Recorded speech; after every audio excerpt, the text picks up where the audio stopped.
Kanini Kega ambaye ni mjumbe wa bunge la East Africa na pia ni Secretary General wa chama ya Jubilee.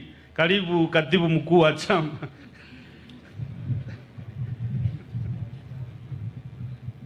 Mrembe Swa, Mrembe Mia.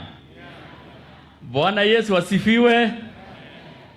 Your Excellency the President na viongozi wote ambao tuko nao hapa, kama vile imesemekana hapa, mimi ni mbunge katika bunge la East Africa ama jumuiya ya East Africa. Tumekuwa hapa na rais tangu Alhamisi.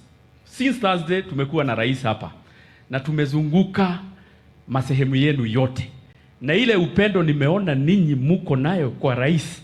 Sisi kule kwa mlima tulikuwa tunafikiria ati sisi ndio tunapenda rais peke yetu. Kumbe ninyi mumejua habari na mumeingia katika ndani.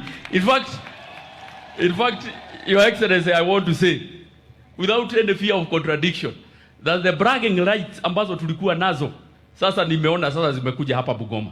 Kwa sababu ile upendo nimeona mumeonyesha rais tangu Thursday and the areas ambazo tumezunguka. I want to assure you mko ndani ya serikali. Ya pili, ilisemekana hapa kitambo kwamba ninyi for the longest mumekuwa nje ya serikali. For the last 10 years mlikuwa nje ya serikali. Lakini sasa mko ndani ya serikali. Namba 3 kwa serikali anatoka hapa. Prime Cabinet Minister pia anatoka hapa. Mawaziri wanatoka hapa. PSS wanatoka hapa. Mko nje ya serikali ama mko ndani ya serikali? Si mko ndani ya serikali? Na muwe mnajihisi mko ndani ya serikali. Ya mwisho, kwa sababu mimi ni mbunge wa East Africa, niseme kwamba marehemu the late president wa Tanzania John Pombe Magufuli alikuwa amekuja hapa Kenya, akasema Kenya mko sawa kabisa, mko kwa maendeleo, mko sawa, lakini mko na shida moja.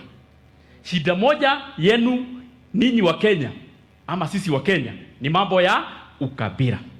Akatuambia wakati mtaweka maneno ya ukabila kando, ninyi katika taifa letu la Kenya mtakuwa mmeendelea mbele.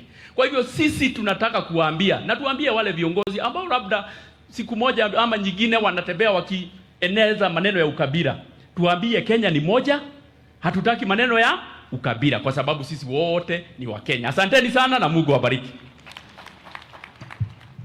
Sasa